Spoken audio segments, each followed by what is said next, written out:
Mucho mejor.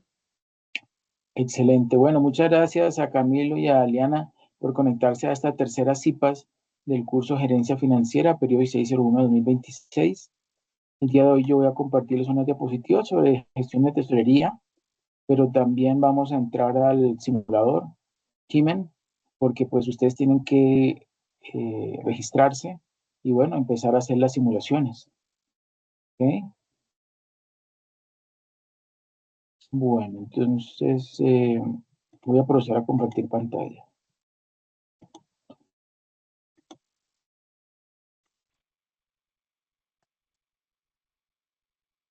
Me confirman que observan allí ampliada la presentación. Sí, sí, se ve. Sí, señor. Ok, muchas gracias. Bueno, entonces vamos a iniciar con este concepto muy importante que es el de cash management, ¿cierto? Gestión del efectivo. Es un elemento fundamental para cualquier organización. Se refiere al conjunto de medidas estratégicas y organizativas que afectan a los flujos monetarios y a los resultados financieros de una empresa o negocio. Básicamente a todos los cobros y pagos y a la obtención del capital pues ajeno. Sin llevar a cabo una buena gestión de caja, no se aprovecharía al máximo los beneficios obtenidos por la empresa. Una correcta gestión permite la reducción al mínimo de los riesgos financieros y proporciona un grado de liquidez financiera y de endeudamiento óptimo, ¿sí? O sea, que no sobre ni tampoco haga falta. ¿Cuáles son las funciones del cash management? Pues son 6, que son, primero, optimizar el uso de fondos, claro. Segundo, maximizar el rendimiento de las inversiones. Tercero, controlar los costos. Cuarto, evitar préstamos innecesarios, que eso muchas veces sucede. Quinto, optimizar las oportunidades de operaciones de cambio, la de cambio de moneda. Y sexto, responder a las necesidades de información y de contabilidad. El cash management tiene como objetivo dotar a la empresa de aquellos recursos financieros que le faciliten el normal desarrollo de su actividad y a la vez el incremento de la rentabilidad. Por eso tenemos ahí un candadito y adentro el billetico porque hay que pues controlarlo muy bien, que no se, que no se escape, ¿no? No se malgaste. Bueno, ¿cuáles son las diferencias entre contabilidad y gestión de tesorería? Pues los movimientos y operaciones que realiza la empresa se anotan de conformidad con las normativas y exigencias que dan origen a la contabilidad. En cambio, para una gestión adecuada de la tesorería, esos movimientos contables se deben considerar como la disponibilidad real de los fondos, con preferencia a la fecha de contabilización del cobro o ingreso. Por ejemplo, desde la perspectiva contable, el cobro figurará como un ingreso en el momento de la recepción del documento que justifica pues, esa operación. En cambio, desde el punto de vista de gestión de tesorería, se entenderá los siguientes aspectos, que son la posición bancaria, la posición fecha-valor y la posición previsional. Vamos a ver cada uno de ellos. ¿Qué se entiende por la posición bancaria? La situación es la situación real de los movimientos bancarios en relación con los movimientos experimentados. ¿Cuáles son esos movimientos experimentados?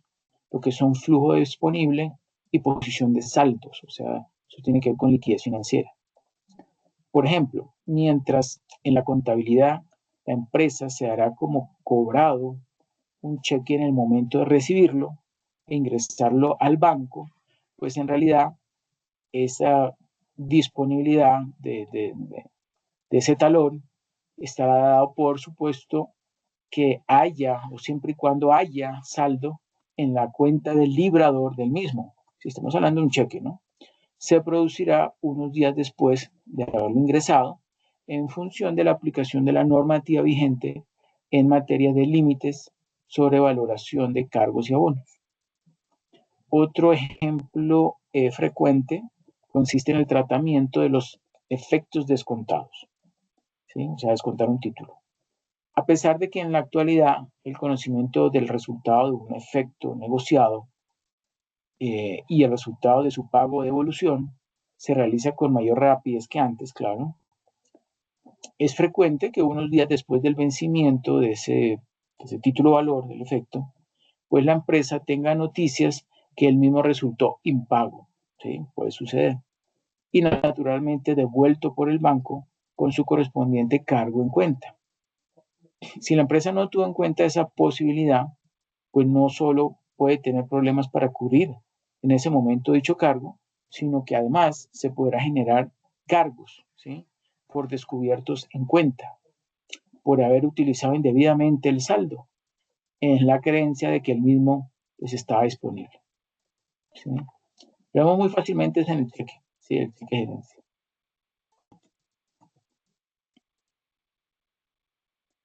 Bueno, por otro lado, la fecha valor es la fecha efectiva, ojo, es la fecha efectiva en que los abonos realizados, ¿cierto? En una cuenta corriente, comienzan a generar una rentabilidad y los cargos dejan de generar deuda, ¿sí? Ya estamos hablando de generación de intereses, ¿no? Condiciona el punto anterior y que según sea una u otra, pues puede provocar que el saldo real en la cuenta bancaria esté en descubierto, o sea que haga falta recursos, ¿no? Por lo que se estarán generando unos intereses por tal concepto. La posición de fecha valor, entonces, es un procedimiento de control y seguimiento a las distintas posiciones de tesorería. Por todo lo expuesto, es aconsejable que, independientemente de los criterios contables en materia de cobros y pagos, y en función de los productos y medios utilizados, pues se atienda en lo que respecta a la gestión de tesorería, a controlar preferentemente en función de los puntos anteriores. La posición previsional, que es la otra, corresponde a las necesidades de financiación mediante cobros y pagos. Dependiendo del uso que se quiera hacer de las previsiones, asimismo se definirán los periodos de análisis. Se pueden realizar previsiones para un horizonte de tiempo inmediato, anual, o más allá de un año o largo plazo. Las previsiones inmediatas tienen por objeto asegurar pues, que los saldos de tesorería generados por pagos y cobros futuros sean suficientes o alcancen para hacerle frente a los compromisos y en caso contrario, o sea, que quede líquido, pues poder actuar a tiempo mediante la obtención de fondos de recursos de corto plazo pues a un tercero, ¿sí? Como un banco. Las previsiones más allá de un año, ¿sí? Que es una proyección que se hace en contabilidad, pues pueden realizarse mediante la elaboración de un presupuesto anual de gestión de tesorería. Eso sería como para las grandes empresas. Para las pequeñas y medianas empresas, utilizan es una proyección a un mes, ¿sí? Algunos hasta de 3 semanas. Es más fácil de controlar. Hoy día, la herramienta que se utiliza para llevar el control del flujo de caja, el cash flow, es una hoja de cálculo electrónica de Excel, ¿sí? Y la razón de llevarlo en una hoja electrónica es pues, recoger las problemáticas particulares y poder hacer simulaciones, o sea, forecast de los diferentes escenarios posibles. El típico optimista, pesimista y neutro o más probable. Y así poder determinar los posibles impactos que se producirán en la tesorería. Pero resulta que en estos momentos, bueno, ya hace unos años, hay unas herramientas de gestión de tesorería, ¿cierto? Que con base en los datos históricos que se habían registrado, pues puede hacer unas proyecciones más realistas de cómo van a ser esas entradas y salidas de efectivo, obviamente habiendo registrado el comportamiento de los proveedores y de los clientes, ¿cierto? Y podríamos decir que ya hay como más, digamos, las estimaciones son más realistas, ¿sí? Con estas herramientas de gestión de tesorería. Muchas de estas herramientas también ya están utilizando Machine Learning, que es un tipo de inteligencia artificial, digamos, una ramificación de inteligencia artificial, que pues hace estimaciones más correctas, más precisas de cuándo son las fechas o cuándo muy posiblemente es que los clientes van a pagar y cuándo los proveedores pues van a exigir el pago de sus ventas, ¿cierto? Bueno, aquí tenemos entonces este pequeño cuadro muestra las diferencias entre contabilidad y tesorería. Por ejemplo, vemos allí que en contabilidad hablamos de una fecha contable, mientras que en tesorería hablamos de una fecha valor, ¿sí? Como yo lo expliqué hace poco, que efectivamente se realiza ese cargo, ¿sí? Ese débito o crédito más bien de los valores dentro de esa cuenta corriente por lo general. Hechos, en contabilidad hablamos de hechos contables, mientras que en tesorería hablamos de hechos y provisiones, ¿sí? De tesorería. En contabilidad hablamos de saldos a fin de mes, ¿sí? Al 30, y el más utilizado en balance general o estado de situación financiera, saldo al 31 de diciembre, ¿cierto? En cambio, en tesorería, muchas microempresas, incluso pequeñas empresas, utilizan saldos de tesorería diario, ¿sí? A diario se mira cuánto se compró, cuánto se pagó y cuánto quedó en caja. O sea, que hace una estimación diaria de cuál es con qué empieza la caja y con qué finaliza el día la caja. Bueno, exactitud. En contabilidad hablamos de una exactitud en los valores. En tesorería hablamos de estimaciones, ¿sí? Porque lo que hacemos es tratar de estimar, ¿sí? Antes de que ocurran efectivamente esas entradas y salidas de dinero. Y en contabilidad se habla de información sobre el pasado estático, o se analiza más bien la información del pasado estático. En cambio, en tesorería se utiliza o se maneja o se analiza la información sobre el futuro dinámico que está cambiando continuamente, ¿no? O diariamente.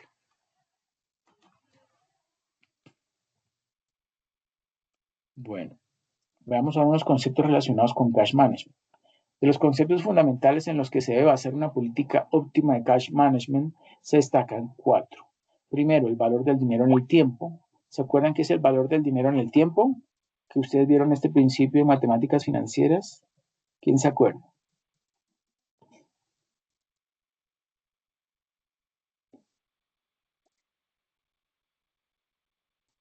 Valor del dinero en el tiempo. ¿Qué significa? ¿Qué dice este principio?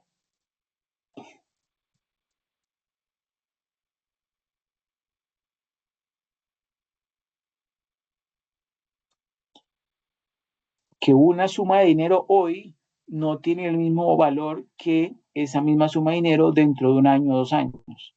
¿Por qué? ¿Cuál tendrá más valor? ¿Los 100,000 pesos que recibo dentro de 2 años o los 100,000 pesos que recibo hoy? Son de valor monetario. ¿Cuál tiene más valor Años. monetario? Pues con el tiempo, digamos, el dinero va perdiendo valor debido al cambio de las divisas, debido a la inflación. Los mismos 100.000 pesos que eran antes no son los mismos que son hoy en día, puede decirse. Correcto. Entonces, muy bien, excelente, es correcto. Entonces, esos 100,000 pesos hoy, ¿sí? Hoy tienen un valor de 100,000 pesos. Los 100,000 pesos que recibo, por ejemplo, en 2 billetes de 50,000, ¿sí? Y voy a comprar algo, bueno, que estén en este momento vendiendo en 100,000 pesos, suponiendo que es un solo producto, ¿sí? Pero estos mismos 100,000 pesos, si me los llegan a entregar dentro de 10 años o 2 años, tiene un valor inferior, por lo que usted acaba de comentar.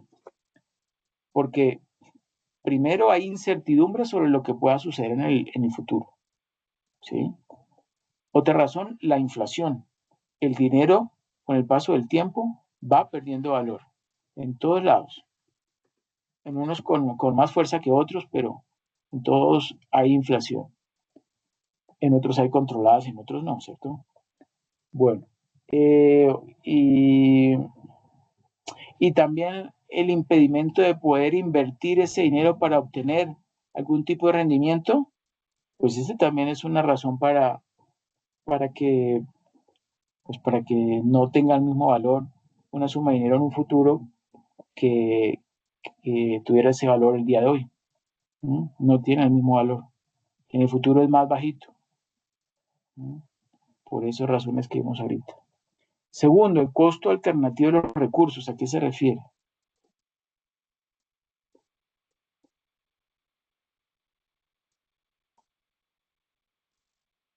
Puede ser la variación de de los productos, del valor de los productos, de los servicios también incluidos. ¿Y por qué? ¿Por qué ocurre eso? Muy similar al tema del dinero, debido a que, digamos, la oferta y la demanda va cambiando constantemente debido a la producción. Ok. Correcto, o sea que si estamos en cosecha, al menos en el tema de las frutas y hortalizas, pues las que están en cosecha están más baratas, ¿cierto? Porque hay más abundancia, más oferta. Y en cambio, cuando no están en cosecha, esos mismos productos pues van a valer mucho más, ¿cierto? Por eso si uno quiere ahorrar, cuando va a comprar frutas y verduras, pues lo mejor es comprar las que están en cosecha, ¿cierto? Porque las demás muy posiblemente estén más caras. Y si hay algún tipo de no sé, algún daño climático, que las vías las cerraron por un paro, lo que sea, inmediatamente esos alimentos que estaban trayendo, bueno, hacia los diferentes mercados de la ciudad, pues van a aumentarse, ¿cierto? Bueno, ahorita vamos a ver el concepto de float, ahorita lo vamos a ver más adelante. Y el concepto de fecha de valor, pues ya lo vimos, ¿sí? El momento exacto en que efectivamente una suma de dinero entra, ¿sí? Dentro de la cuenta corriente y pues tengo el valor exacto de, digamos, el neto de, del dinero que tengo disponible. Bueno, bueno, ya explicamos el valor del tiempo, costo alternativo de recursos, voy a leerlo. En el caso de endeudamiento mediante recursos ajenos a corto plazo, pues el costo es explícito, es decir, se conoce de antemano el mismo, ¿sí? O sea, el valor, toda vez que obedece a una cláusula contractual con la institución financiera que la concede. Cuando se trata de recursos propios, el costo corresponde a la exigencia de rentabilidad del accionista, ¿sí? Por ejemplo, si es una empresa donde hay una junta de socios, pues cada uno de esos socios va a exigirle, ¿sí? A exigirle a la empresa que genere un rendimiento por encima de su costo de oportunidad, ¿cierto? Solo cuando el costo del recurso utilizado sea inferior a la rentabilidad de la inversión, ojo, esta se puede considerar aceptable. ¿Sí? Cuando la rentabilidad, en pocas palabras, cuando la rentabilidad de mi inversión, ¿sí? O mi alternativa de inversión sea superior al costo de obtener esos recursos para poder entrar en ese proyecto de inversión. Cuando el costo del producto financiero suponga un incremento de las cargas financieras, incidirá en una merma, una disminución en el margen de beneficio empresarial. Conocer el costo de los recursos alternativos es imprescindible, ya que solo así se puede establecer una política de descuento por pronto pago a los proveedores, así como diseñar políticas de stocks.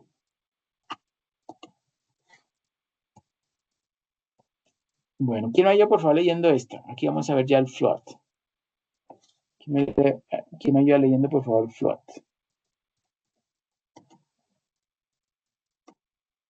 Concepto de float.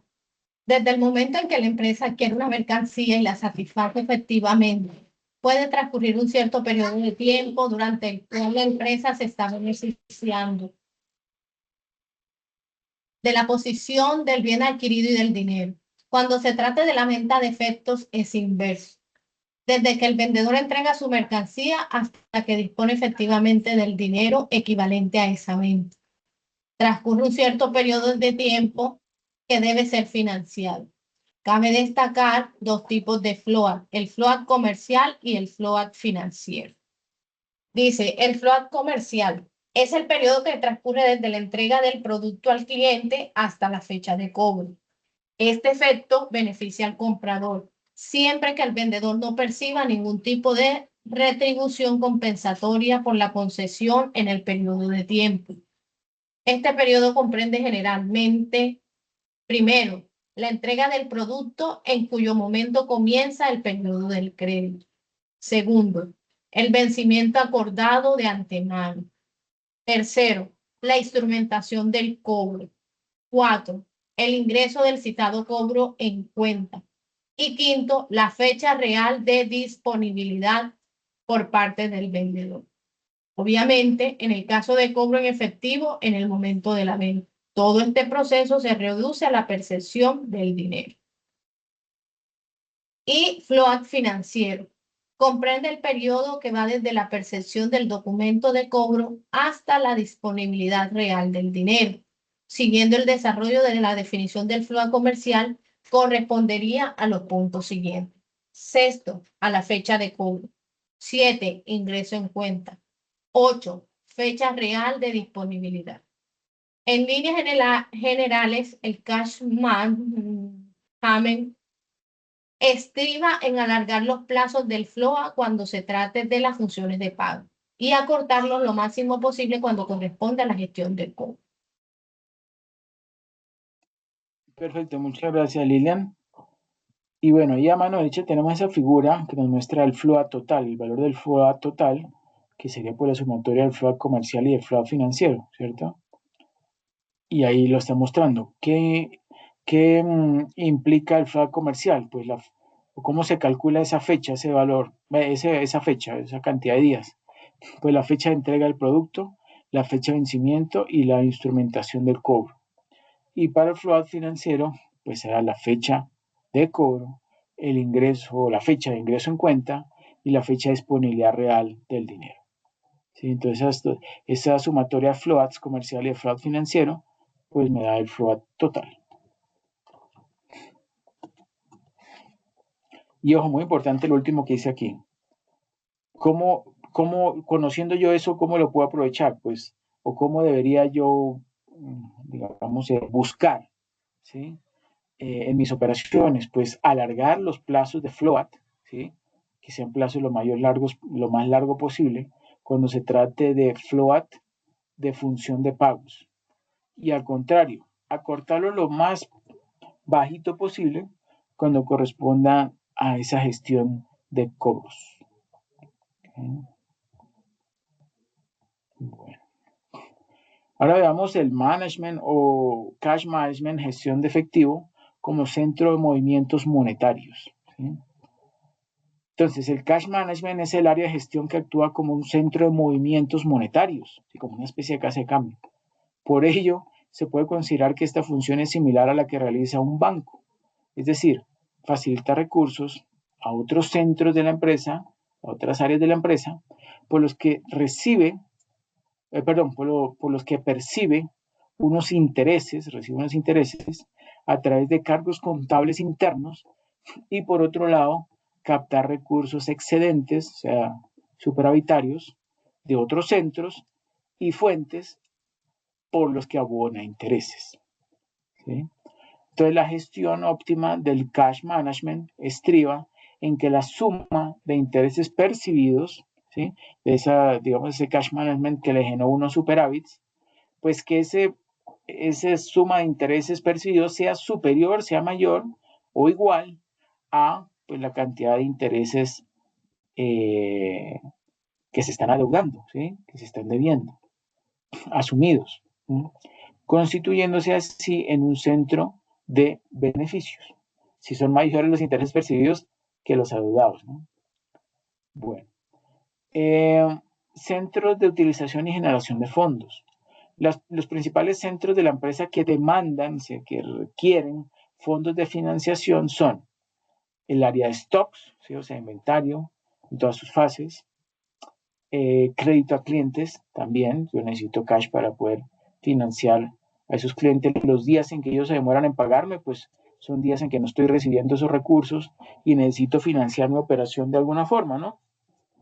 Supuestamente con el que, pues el capital de trabajo. Bueno, la función de cash management consiste en dotar de recursos financieros a esos centros. El costo de esos recursos da lugar a un cargo interno a los centros que los utilizan, lo que constituye un ingreso para el departamento de tesorería y un cargo para el centro operativo del usuario. Asimismo, tesorería dispone de recursos procedentes de departamentos que por lo general generan financiación, como por ejemplo proveedores, acreedores y entidades públicas. ¿Cierto? Estos recursos ocasionan un costo interno para el Departamento de Tesorería, que abona a los departamentos generadores de esta financiación, perdón.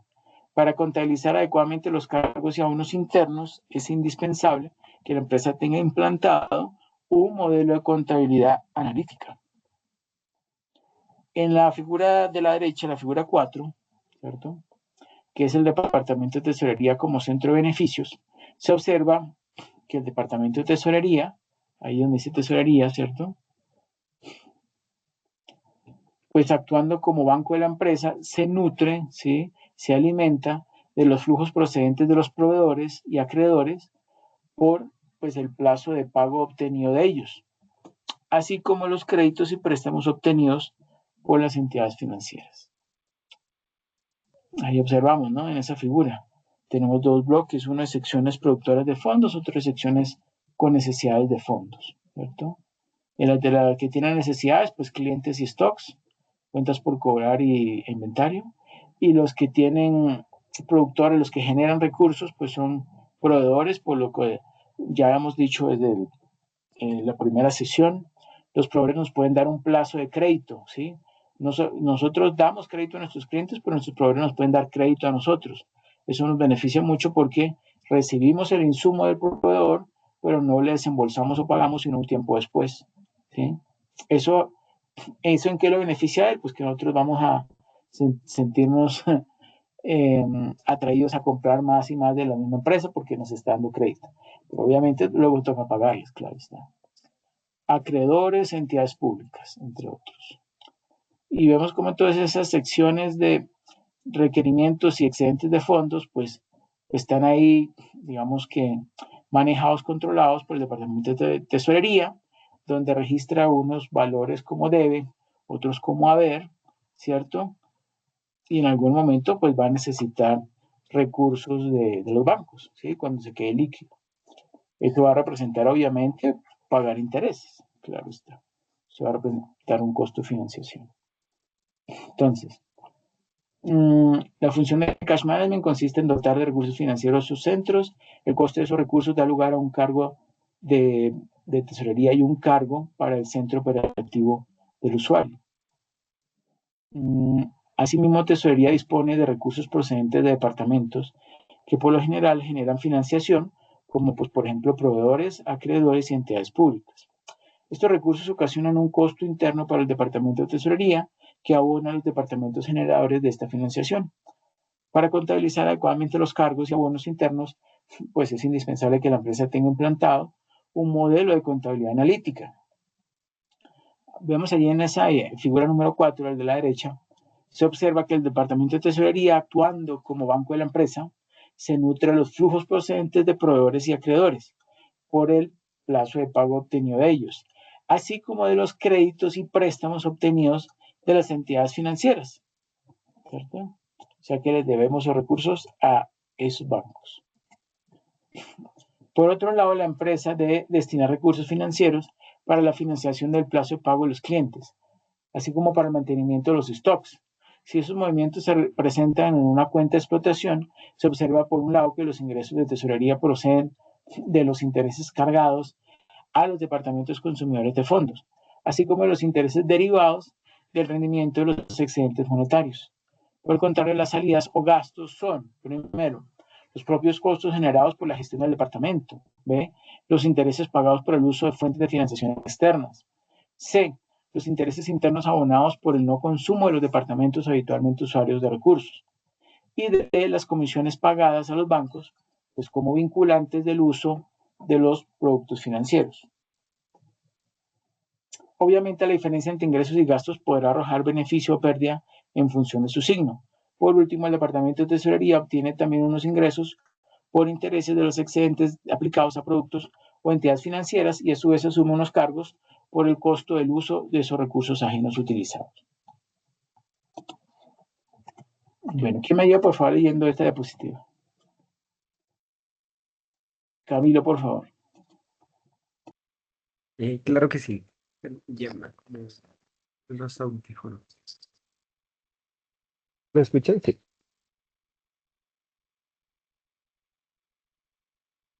¿Me escuchan? Sí. Sí, sí, siga, Camilo. Ok.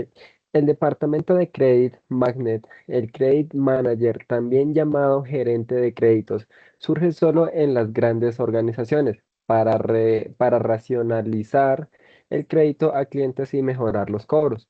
Los riesgos con los clientes han generado muchos problemas, más en momentos de crisis en los que la morosidad aumenta espectacularmente. También en el aplazamiento de pago genera fuertes costes a las empresas, lo que les incentiva a a crear estructuras de control y mejora de la gestión, en la línea con los que se viene haciendo en las compañías extranjeras.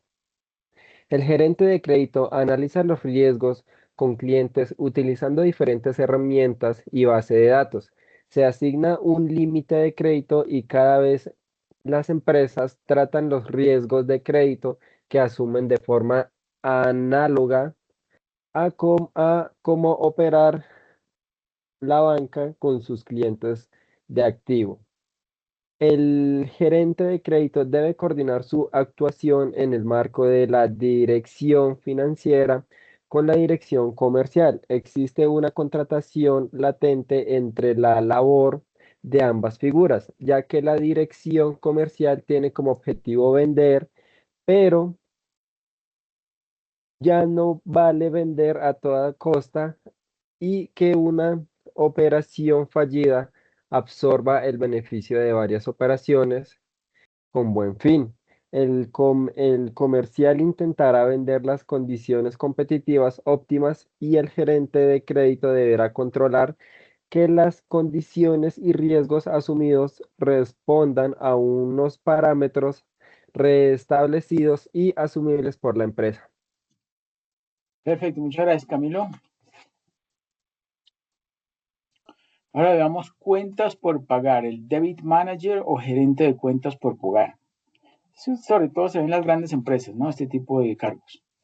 Entonces, cuando se dispone del presupuesto, los medios adecuados en el departamento financiero y sobre todo un volumen apreciable de facturas de proveedores por pagar, se justifica crear la figura del debit manager o gerente de cuentas por pagar. La gerencia de cuentas por pagar puede aportar los siguientes beneficios a la gestión financiera. Primero, agilizar y centralizar los procesos internos de tramitación de facturas. Segundo, aportar a la tesorería previsiones de pagos con antelación suficiente, pues en general los diversos trámites que siguen las facturas de proveedores, sobre todo en las grandes organizaciones, provocan un retraso en la información al tesorero que redunda en deficiencias de previsiones o en deficientes previsiones. La función del gerente de cuentas por pagar es menos popular y está menos implantada que la del gerente de crédito. En parte porque es una figura donde tiende a mejorar fundamentalmente en la gestión interna de algo que suele considerarse erróneamente burocrático. Por otra parte, las grandes organizaciones pueden llegar a ampararse en una compleja estructura de autorización y conformidad de facturas para legitimar unos pagos con retraso. ¿Quién tiene que cobrar una factura en ocasiones para un calvario, solo para averiguar quién es el responsable último de pagarla? Eso es típico. ¿Sí? Un gerente de cuentas por pagar rompería esta dinámica y al tiempo que supondría una mejora y mayor agilidad en los pagos a realizar, también proporcionaría mejor información a la tesorería. Entre las funciones del gerente de deudas o de cuentas por pagar pueden citarse como más relevantes, primero, la recepción y conformidad de las facturas recibidas de proveedores, desarrollando los trámites internos de autorización pues, que sean precisos. Segundo, la contabilización de las facturas, muy importante.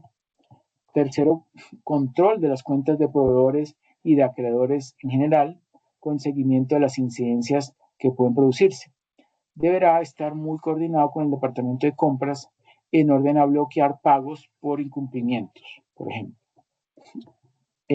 Cuarto, reportará a la tesorería las previsiones de pagos con la mayor antelación posible, ¿cierto? Y quinto, conjuntamente con la dirección financiera y el departamento de compras, pues establecerá la política de aplazamiento de pago, cuyo cumplimiento vigilará. Bueno, ahora vamos a ver las funciones del departamento financiero. El departamento financiero ejerce tres funciones principales que vemos allí sombreadas. En amarillo, primero, gestión de los recursos financieros, típica. Segundo, planificación, también se sabe. Y tercero, en color verde, control. Primero, gestión de los recursos financieros. Pues el departamento financiero desarrollará las siguientes misiones principales, ¿sí? Que son 4. Previsión, que consiste en conocer los recursos precisos para la realización de las actividades de la empresa. Segundo, liquidez financiera, que consiste en disponer de los recursos necesarios en el momento pues, necesario. Tercero, costo o coste, que consiste en optimizar el costo de los recursos, ¿cierto? Para que no se malgasten. Y cuarto, el riesgo, consiste en minimizar el riesgo financiero en que se incurre. Segunda función, la planificación, además de asesorar a la dirección en todos los aspectos relativos a la planificación estratégica del negocio, pues aportando la vertiente financiera de las decisiones a asumir, la planificación tiene como eje fundamental la elaboración de presupuestos coordinando las diferentes áreas de la empresa, ¿sí? Para saber exactamente qué va a comprar cada área, qué va a recibir de recursos cada uno necesario, ¿cierto? Y tercero, control. Se definen las estructuras de control de la empresa, estableciendo áreas de responsabilidad. Por ello, o para ello, se han de identificar unidades organizativas, que a estos efectos se pueden clasificar en los siguientes. Centros de ingresos, se marcan los objetivos de ingresos a obtener. Segundo, centros de costo, se fijan los objetivos de costo a soportar. Centros de gastos, se le asigna un presupuesto total de gasto. Centros de beneficios, se fijan unos beneficios, pues son unidades con capacidad de decisión sobre sus propios gastos. Y por último, centros de inversión, se les asigna un objetivo de rentabilidad por pues, su mayor autonomía. Son más autónomos. Entonces, por eso tienen centros de inversión. Bueno, ¿quién me ayuda leyendo esta diapositiva, por favor?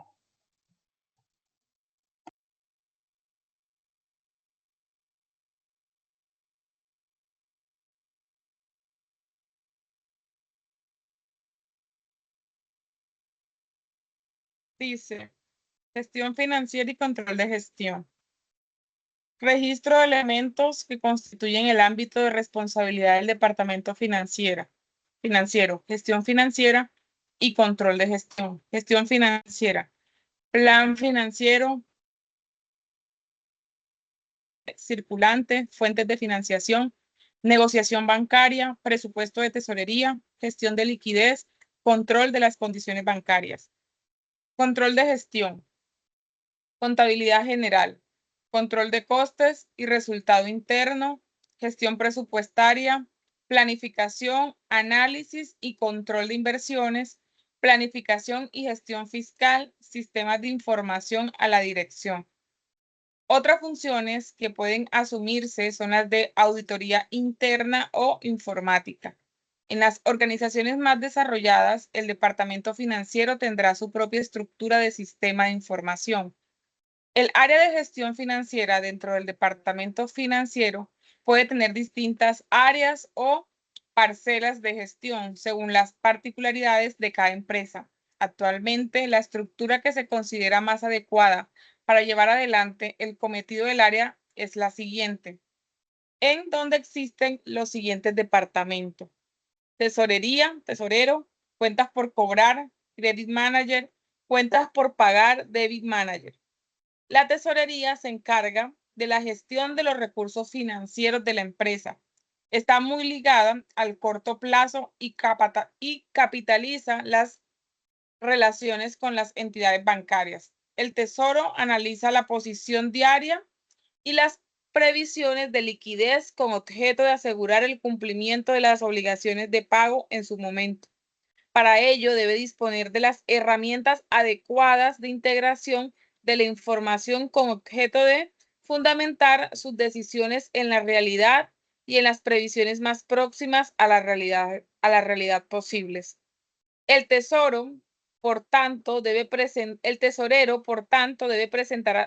atención preferente a los siguientes aspectos: examen de la posición, previsión de las necesidades de financiación de circulante, acometer una adecuada política de inversión de excedentes, conseguir las mejores condiciones en el mercado financiero en las operaciones que se hayan de contratar.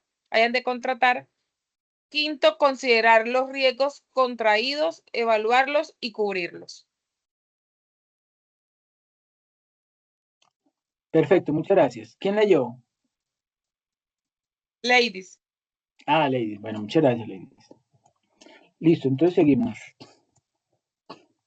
Veamos ahora el examen de la posición. El examen de la posición exige realizar una serie de tareas que se enumeran a continuación. Son bastantes, voy a leerlas.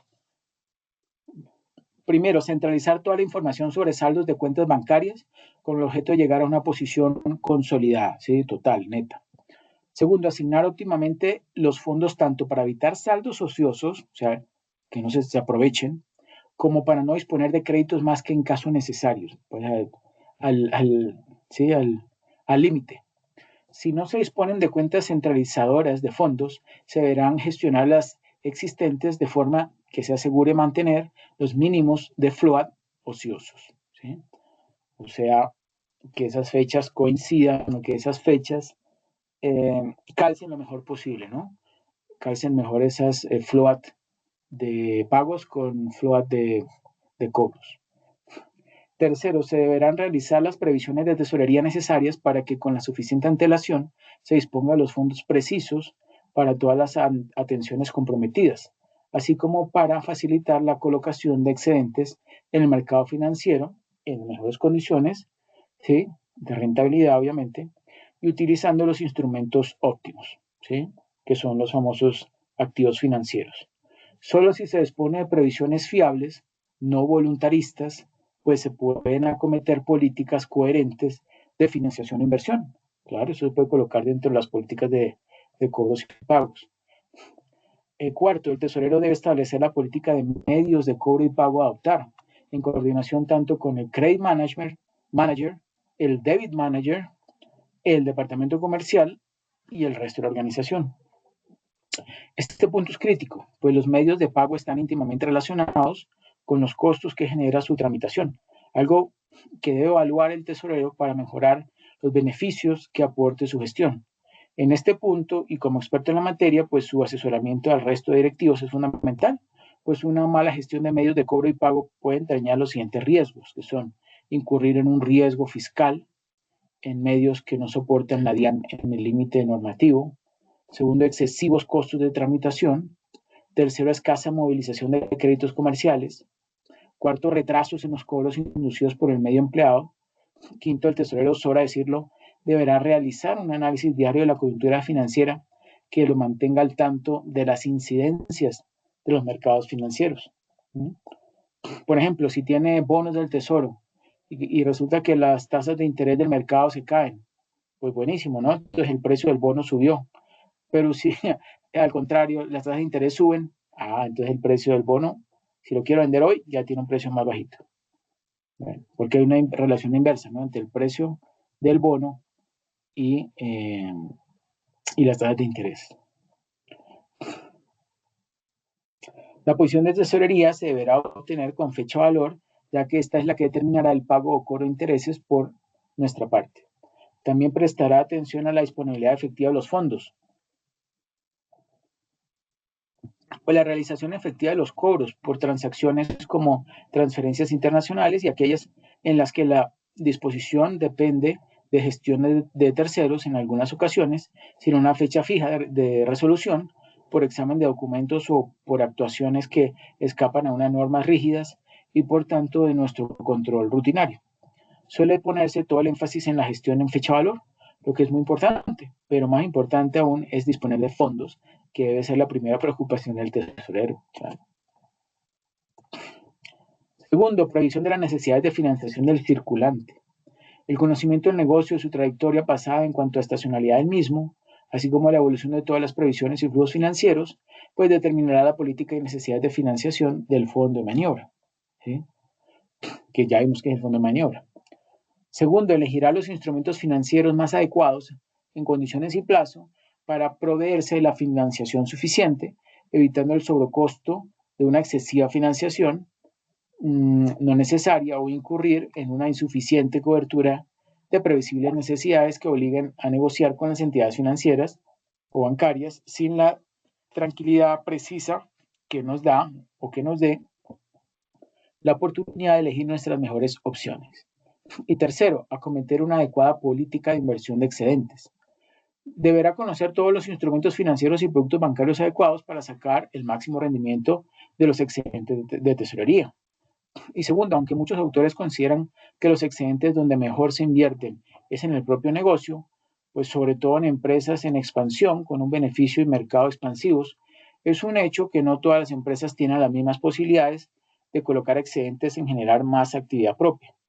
En este caso, deben invertir en los mercados a los plazos adecuados a cada estructura financiera y asumiendo los menores riesgos necesarios. Se han de evitar las operaciones especulativas de alto riesgo que han traído de cabeza a determinadas empresas que han perdido en los mercados financieros los beneficios que ha generado su actividad básica. Afortunadamente, crece la conciencia de que lo básico en la empresa es su negocio y la función financiera está para facilitar este, no para crear superestructuras de ingeniería financiera, que al fin y a la postre, pues lo único que pueden generar son riesgos financieros. Cuanto mayor sea el beneficio financiero que se pretenda obtener, mayores serán los riesgos que se tendrá que incurrir, no siendo la asunción de riesgo, sino antes bien su mitigación y cobertura racional, pues uno de los trabajos de los, digamos, de los gestores o de los controladores del cash management, ¿no? Del efectivo. Bueno, y cuarto, ¿qué es mayor leyenda esta diapositiva? Conseguir las mejores condiciones en el mercado financiero para las operaciones que se hayan de contratar. Alguien que ya haya leído, Liana, por ejemplo.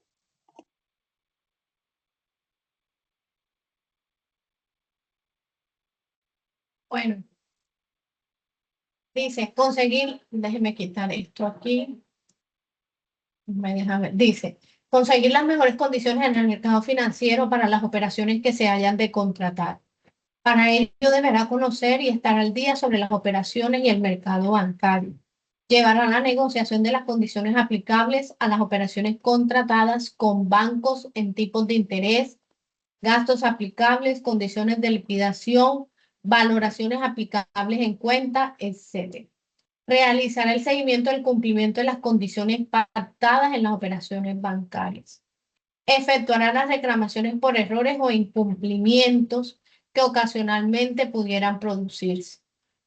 Para conseguir estos propósitos existen una serie de mecanismos que facilitan esta labor. Realización de fichas de condiciones bancarias aplicadas y pactadas con cada una de las entidades. Apoyarse en los modelos de balance banco, empresa u otros que ofrecen una serie de resultados comparativos entre las condiciones aplicadas por las diferentes entidades.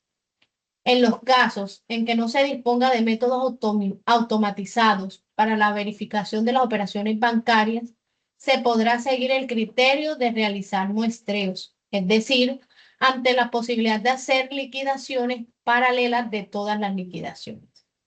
Comprobar todas las valoraciones aplicadas en los que se tengan condiciones especiales, etc. Lo que se puede es, en base a una muestra, comprobar una parte de las mismas. 5. Considerar los riesgos contraídos y promover su cobertura. Una de las misiones que se deben llevar a cabo es la cobertura de los riesgos por tipo de interés y tipo de cambio en que se haya incurrido. Existen instrumentos financieros que bien utilizados mitigan la expansión de estos riesgos. Se deberá asesorar a otros directivos sobre la asunción de este tipo de riesgos en operaciones de largo plazo y la posibilidad, viabilidad o no de cubrirse adecuadamente. Tenemos el ejemplo de la exposición de riesgo de cambio en operaciones de financiación a largo plazo, que pueden generar grandes quebrantos por las oscilaciones en los mercados financieros. El Tesoro deberá realizar una serie de funciones adicionales, algunas de contenido más burocrático, pero que son impredecibles para llevar a cabo los objetivos anteriores.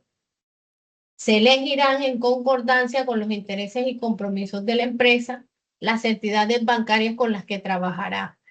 En ocasiones, estas decisiones no son del todo neutras, por vinculaciones de grupo, vinculaciones por operaciones en cursos o acuerdos de más enlaces que la propia negociación de condiciones. Se abrirá, por lo tanto, las cuentas bancarias que sea preciso, estudiando las alternativas que se supone una mayor racionalidad. Muchas gracias, Lina. Bueno, digo yo. Entonces, sexto, considerar los riesgos contraídos y promover su cobertura. La negociación de las compensaciones con los bancos, el caso más claro son las liquidaciones fiscales que provocan un beneficio directo a la entidad bancaria que puede ser estimado, es un arma de negociación conocido por ambas partes. También se vigilará y cuantificará el negocio cedido a cada banco, con objeto de comprobar si se cumplen posibles compromisos adquiridos o el volumen justifica la negociación de una mejora de condiciones aplicables. Segundo, racionalizar la recepción de documentación recibida de los bancos, ya sea en papel como de forma electrónica. Para ello se adoptarán el software de banca electrónica que se precise en su caso. Son de todos conocidos los programas de conexión bancaria que descargan los extractos informáticos a primera hora de la mañana con el objeto de realizar la integración de los mismos en los sistemas antes de la apertura de la jornada. Tanto el tesorero como el resto del personal con funciones directivas en el departamento financiero deberán tener una formación adecuada según el nivel de exigencia de la empresa por la dimensión y complejidad de las gestiones a abordar. En general, las cualidades que deben adornar a un buen financiero se deben resumir en los siguientes. Primero, agilidad en la toma de decisiones y buen juicio. Eso que significa que el trabajo de los tesoreros se asemeja, en cierto modo, al de los brokers, ¿sí?, de los mercados financieros y las mesas de tesorería, ya que deben tomar decisiones rápidas en las cuales pueden verse involucrados grandes sumas de dinero. Segundo, al tener que relacionarse con agentes internos y externos y dirigir e invertir en negociaciones, pues se deberá disponer de ciertas dotes de relación personal que contribuyan a una comunicación fluida con esos agentes. Y tercero, la fiabilidad y seguridad en el trabajo es fundamental. Para ello, la organización debe establecer los controles necesarios para evitar errores que pudieran llegar a ser muy costosos. Una adecuada gestión de tesorería tenderá a mejorar la estructura y el equilibrio financiero de la empresa. Se habla mucho de la tesorería como centro de beneficios. Por lo menos su gestión debe suponer un ahorro de costos u optimización de los mismos. Sobre este último aspecto, muchos tesoreros discuten la procedencia o improcedencia de convertir a la tesorería por sistema en un centro de beneficios para la empresa, obligando a obtener rendimientos a esta área de negocio que funcionaría como un banco interno de la propia empresa. ¿Cierto? Ahora vayamos al tema de presupuesto de tesorería. El presupuesto de tesorería permite gestionar los balances de efectivo para poder afrontar las obligaciones y pues permitir prever necesidades de efectivo en algún periodo o por el contrario otros periodos con exceso de tesorería improductivos. El presupuesto de tesorería debe asegurar que se dispone de suficiente efectivo disponible en el negocio en forma continua, siempre. De algún modo, la gestión del efectivo a cargo del director financiero es como jugar al blackjack, ¿sí?, de las cartas. Hay que acercarse lo más posible al 21, pero sin pasarse. Es decir, hay que mantener la liquidez lo más baja posible, pero sin quedarse sin los 21. Bueno, la liquidez, nunca. De hecho, es preferible no llegar que pasarse. Es decir, es preferible mantener algún efectivo ocioso antes que quedarse sin efectivo. O sea, no jugar a mantenerse en la raya, ¿no? El presupuesto de tesorería también es útil para revisar entradas de dinero y pagos para descubrir patrones de flujos de caja. En este sentido, se pueden estudiar los esfuerzos para establecer si se están maximizando los flujos de caja netos. Además, el presupuesto de tesorería revela cuándo y cuánto se debe retirar de las fuentes de financiación de circulante y cuándo se estará en condiciones de reponer las cantidades de dinero usadas. Esto es especialmente importante cuando se producen estacionalidades en compras, ventas o ambas, y especialmente cuando se producen superposiciones de diferentes estacionalidades, diferentes productos, diferentes mercados. Por ejemplo, no hay forma de predecir el resultado si no es haciendo y analizándolo a través de un presupuesto de tesorería.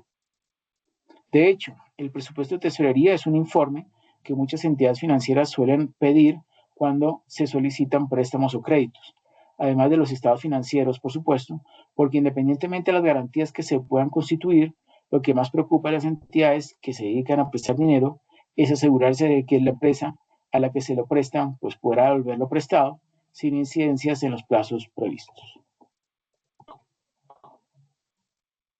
Parte del presupuesto de tesorería. El presupuesto de tesorería consta habitualmente de 4 secciones principales. Primero, el capítulo de cobros, es decir, las previsiones de cobros de los clientes u otras fuentes de entrada de dinero, lo que es el IVA, alquileres, royalties, cobros de procedentes de inversiones realizadas. Segundo, el capítulo de pagos o egresos, comprende todos los pagos comprometidos. Tercero, el balance de cobros y pagos previstos y como consecuencia el exceso o déficit de caja previsto. En este capítulo se puede tener en cuenta un cierto margen de seguridad, famoso colchón, ¿sí? O tesorería mínima. Y cuarto, por último, los flujos financieros que deben detallar los pagos y reembolsos de operaciones financieras, o sea, préstamos y disposiciones de líneas de crédito entre ellos, así como los intereses a pagar previstos durante el periodo de tiempo para el que se haga el presupuesto de tesorería. También es típico agrupar pagos en operativos y no operativos, entendiendo por operativos los que tienen que ver con las ventas, fabricación y gastos de estructura. Los no operativos son relativos a inversiones, desinversiones y otras entradas y salidas de caja, no operativas y no financieras. Los presupuestos de tesorería se preparan habitualmente con periodicidad mensual, pero no hay una regla fija para el horizonte presupuestario, puede ser cada 3 semanas, 2 semanas, 1 semana. Como norma general debe ser lo suficientemente amplio que se puedan ver los resultados de las políticas financieras adoptadas, especialmente en pequeñas empresas o negocios. Pero el horizonte presupuestario debe ser lo suficientemente corto para que las previsiones se puedan hacer con cierta certidumbre. Si fuera demasiado largo, pues las previsiones serían inciertas, inútiles para el análisis. Bueno, ahí tenemos un ejemplito de secciones, ¿sí?, del presupuesto de tesorería, el cobros, pagos no operativos y pagos no operativos. Vamos a entrar ahí en detalle. Bueno, el presupuesto de tesorería operativo está compuesto por las entradas de efectivo, cobros y salidas pagos originadas por el funcionamiento habitual y normal de la empresa, por eso es operativo. Previsiones de cobros operativos. Son varias las posibles vías de entrada de efectivo en la caja de una empresa debido a las operaciones, pero se puede resumir en estos 4 grupos. Primero, ventas al contado, que viene de ¿dónde? Venta de los productos, alquileres, cuotas, etc. Segundo, cobros de ventas anteriores. Pues los cobros de los clientes, ¿sí?, que compraron, se les dio crédito. Tercero, cobros de actividades operativas no habituales, ¿sí?, las que suceden de forma inesperada, no habituales, ¿no? Y cuarto, cobros de IVA repercutido, ¿sí?, o sea, al contado o pendientes de clientes. El cobro de IVA repercutido es una entrada de caja, ojo. ¿Por qué? Porque es un dinero que recibo, ¿cierto?, que le corresponde luego devolvérselo yo al Estado, a la DIAN, ¿no? Y sin embargo yo lo estoy utilizando para mi operación. La base para la estimación de los cobros son las ventas, bien sea por ventas en efectivo, por cobros diferidos de ventas con pago aplazado. Una mala estimación de ventas tiene como consecuencia inmediata errores en la estimación de cobros. Las previsiones de ventas también afectan a las previsiones de gastos porque tienen implicación en los costos directos de fabricación, puesto que la producción está necesariamente ligada a las previsiones de ventas. Cheques, pagarés y otras formas de cobro. Los cobros o entradas de caja hacen referencia a dinero en efectivo o en cuenta bancaria. Los cobros mediante efectos bancarios, cheques, pagarés u otros, no son cobros hasta que tales documentos hayan sido hechos efectivos a su vencimiento. Tampoco se puede considerar cobro las entradas de caja originada por el descuento o anticipo bancario de tales efectos. Bueno, ahorita viene tasas de impagados, recuperación de impagados y créditos incobrables. ¿Quién me ayuda, por favor, leyendo esta diapositiva? Camilo, ¿me ayuda leyendo, por favor? Camilo. Claro que sí, ya.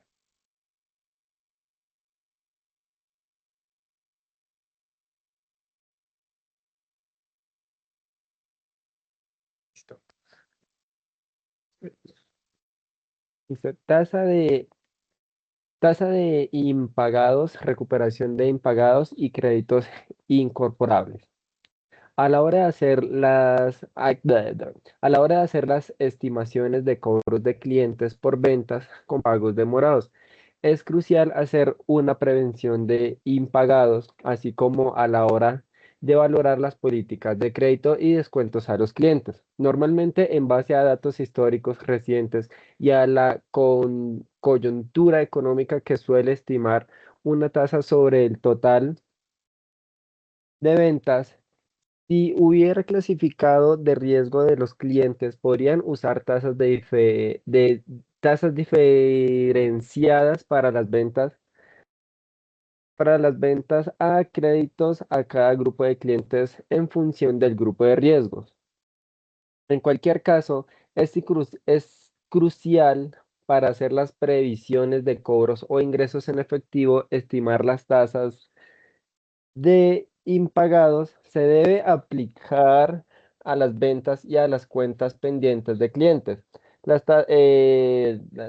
Sí, de clientes. Las tasas de impagados, así como las tasas de recuperación de impagados, se pueden estimar de diferentes formas, pero deben ser tenidas en cuenta a la hora de elaborar las previsiones de cobro en los presupuestos de la tesorería. Dentro del grupo de impagados hay que distinguir entre la morosidad y los créditos incobrables. Los créditos comerciales en mora o morosos son aquellos que corresponden a pagos de clientes que no se han efectuado cuando fueron pactados, pero que con una probabilidad alta se podrán cobrar en un plazo corto. Por otro lado, están los créditos incobrables, que por una razón u otra la probabilidad de que se cobren es baja o nula. Para estimar la parte de los cobros en mora no pagados cuando fueron pactados, que pueden ser cobrados con posterioridad. Se puede estimar una segunda tasa a aplicar sobre los impagados previstos llamada tasa de recuperación de impagados o bien directamente una tasa de créditos incobrables, que sería la complementaria.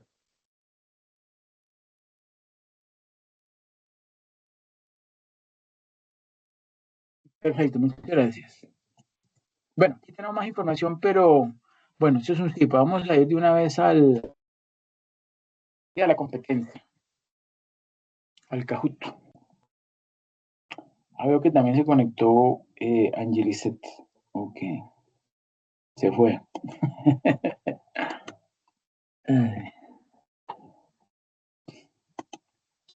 Bueno, voy a abrir entonces el Kahoot.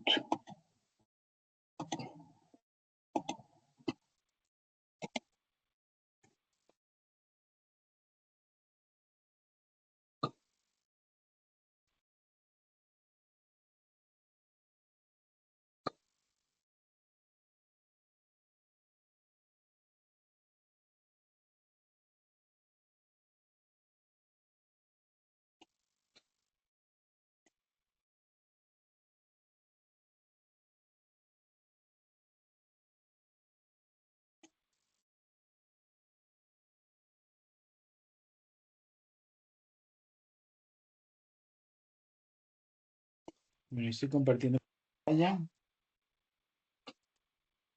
Vamos a iniciar entonces. Este quiz es del tercera CIPAS, análisis de interesados y estrategias PMI. ¿Saben qué es el PMI? Project Management Institute, o sea, el Instituto de Gestión de Proyectos. Vamos a empezar. Voy a compartir aquí por el chat esta dirección web, www.kahoot.it, para que pues le den clic. Ahí entonces el sistema les va a pedir un PIN, colocan ese número 8984203 y se van registrando, coloquen su nombre y apellido y escojan un muñequito. Son 20 preguntas, 1 minuto para responder cada pregunta.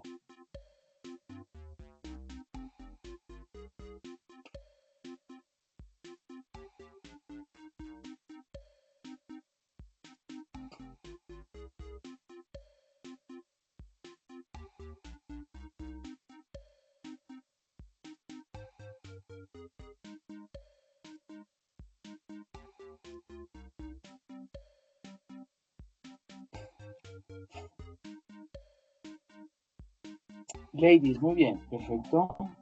Camilo Beltrán, listo. ¿Y los demás? Liana, ok. ¿Falta alguien?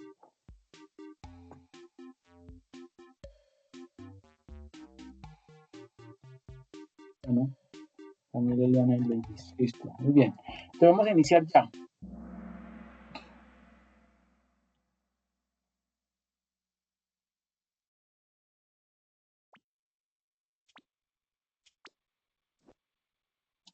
¿Qué tanto conoces sobre interesados en proyectos? Rojo casi nada, azul algo básico, amarillo nivel intermedio o verde soy pro.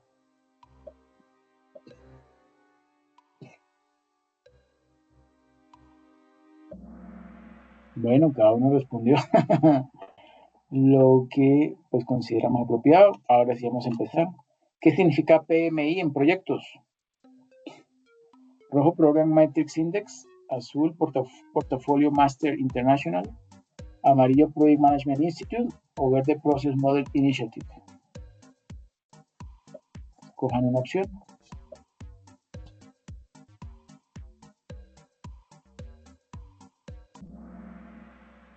Project Management Institute, muy bien. Camilo, muy bien. Y Diana, muy bien. Excelente. A ver, ladies.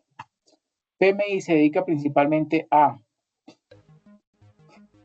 rojo ventas minoristas, azul dirección de proyectos, amarillo contabilidad fiscal, verde diseño industrial.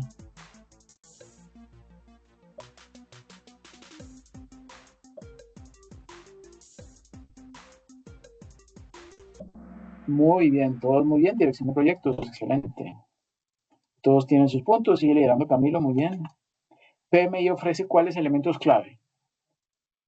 Rojo certificaciones, azul estándares globales, amarillo programas educativos o verde viajes gratis.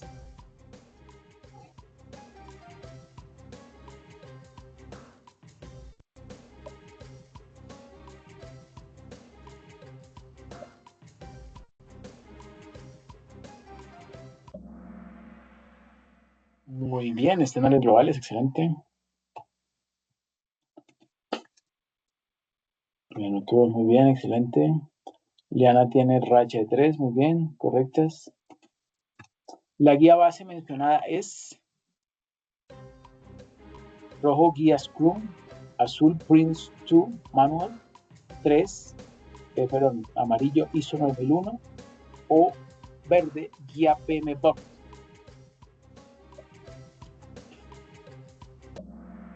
Muy bien, guía PMBOK. Bueno, ustedes han visto el PMI, seguramente por eso sabían que era la guía PMBOK. Muy bien, Liana subió, desbancó a Camilo y Ladies también, muy bien. A ver, Camilo.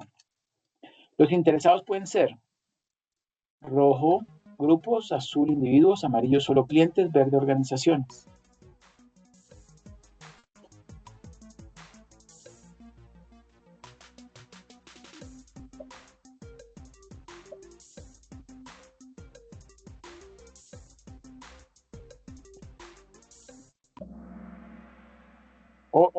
Eran grupos. Ustedes pusieron organizaciones. Ah, no, pues habían 3 respuestas posibles, grupos, individuos y organizaciones. Bueno, 2 correctos. Liana, muy bien, liderando, y Lady de segundo, y Camilo, bueno. Pilas ahí, Camilo. ¿Los interesados pueden afectar el proyecto? Azul verdadero, rojo falso.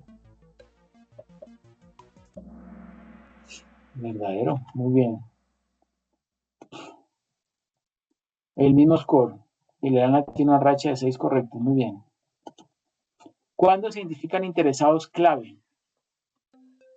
Rojo, cierre final, azul, solo planificación, amarillo, inicio del proyecto o verde, después de riesgos.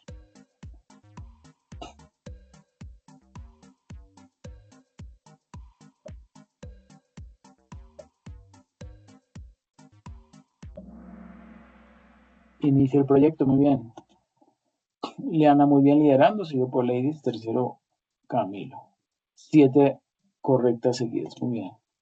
Principio 4, trata de Rojo, involucrar interesados. Azul, contratar proveedores. Amarillo, optimizar costos. O verde, definir alcance.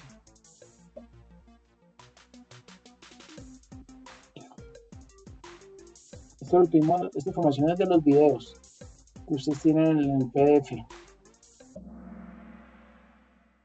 Ok, bueno. Era involucrar interesados. Lo estuvo correcto. Ok, muy bien.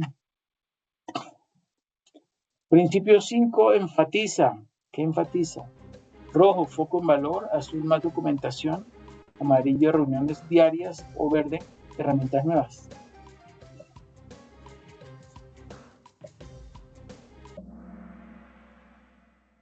Foco en valor, muy bien. 1 correcto, pero 2 no.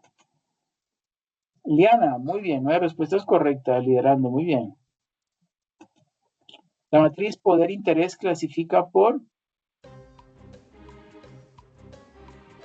¿Se acuerdan que tenían aquí poder y aquí interés? Que son los 4 interesados. De rojo, alcance y costo. Azul, poder e interés. Amarillo, calidad y riesgo. O verde, costo y tiempo. Clasifica por... Él lo dice, poder e interés. Ahí está, hombre. Bueno. Lástima. No hubo cambios. ¿Qué es el poder en proyectos? Poder. Rojo, nivel de detalle. Azul, capacidad de impactar. Amarillo, afinidad técnica. O verde, horas asignadas.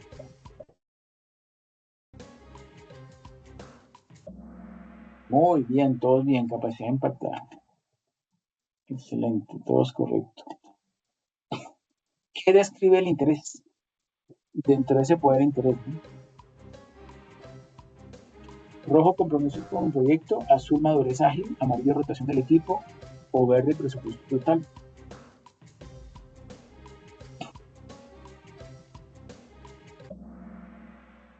Era rojo, compromiso con el proyecto. Uno lo tuvo bien, los demás no.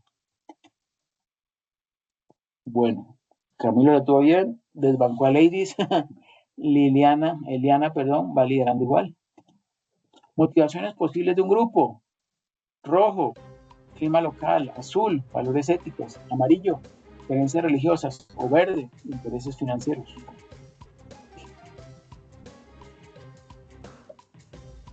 ¿Qué creen?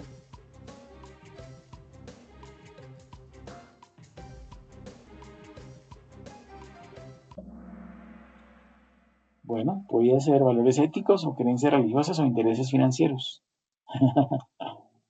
Bueno, todas estuvieron bien. Muy bien. Camilo, 3 seguidas bien, muy bien. Objetivo del análisis de interesados. Objetivo del análisis de interesados. Rojo, crear de pruebas. Azul, crear WBS. Amarillo, definir quién es quién. Y verde, auditar finanzas. El objetivo es el análisis de interesados.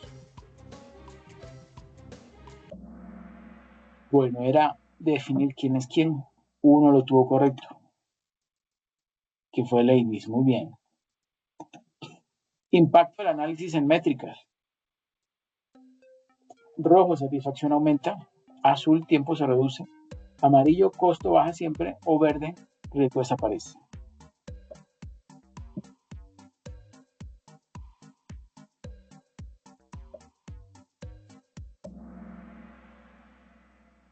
La correcta era satisfacción aumenta. Uno lo tuvo bien. Muy bien, Ladies. Fue usted. 3 respuestas correctas seguidas. Sigue el mismo ranking. Muy bien. Estrategia con 30 horas humanas. Rojo, observar. Azul, informar. Amarillo, gestionar expectativas. O verde, gestión directa.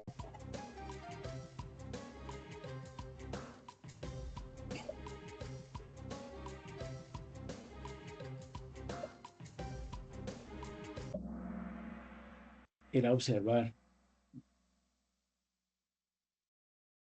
Marcador igualito. No cambios. Estrategia con 60 horas humanas. Rojo, mantener involucrado. Azul, involucrar al interesado. Amarillo, observar. O verde, informar.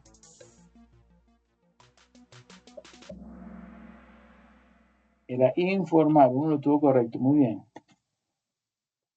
No sé quién fue. Estrategia con 80 horas humanas. Rojo, gestión directa. Azul, informar. Amarillo, manejar expectativas. O verde, observar.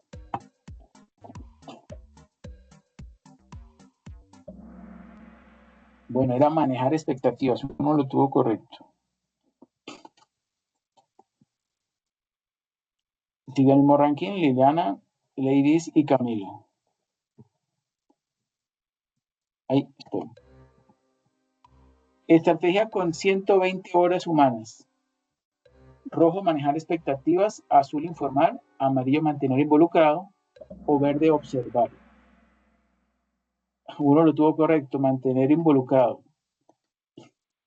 Ese fui yo. ¡Ay! Se acabó. Bueno, muy bien. Felicitaciones, Liliana. 7.975 puntos, seguido por Lady Dayan, 6.371 puntos. Y muy de cerca de tercer lugar, Camilo, 5.988 puntos. Muy bien, felicitaciones a todos. Gracias, profe. Bueno, con mucho gusto. Bueno, el de hoy será más cortico. Igual yo mañana les comparto las diapositivas y la grabación. Necesito saber, ¿ya los tres entraron y están haciendo simulaciones en Kimen? ¿O quién no ha entrado? Yo todavía no he entrado por ahora, profe. Bueno, Yo por favor, tampoco, entonces profe. mire y Lady Dayan tampoco. Por favor, vean la grabación de la tercera de la tercera web conferencia, que ahí estaba presente Liliana, y ahí pues explico con ejemplos, con hechos, cómo se ingresa a la plataforma. Así que, por favor, para Vale, que lo profe, hagan gracias. lo pronto posible. ¿Ok? Listo, profe, Escogen ahí perfecto. su loguito, el nombre, y pues nada, sigan los pasos que le va diciendo Juaco, y entre más simulaciones hagan, pues mejor van a ser los resultados. La idea es que consigan un 80% de nivel de logro, pero pues lo mínimo es 70%. Pueden hacer la cantidad de simulaciones que quieran, es ilimitado. Pero se recomienda alrededor de unas 6 o 7. ¿Ok? Ok, listo, profe. Listo, Muchas profe. gracias. Gracias, profe. Bueno, con mucho gusto. Una feliz noche. Que descansen. Muchas gracias, profe, igualmente. Bueno, con Gracias, mucho profe. gusto. Hasta luego. Hasta luego. Recuerden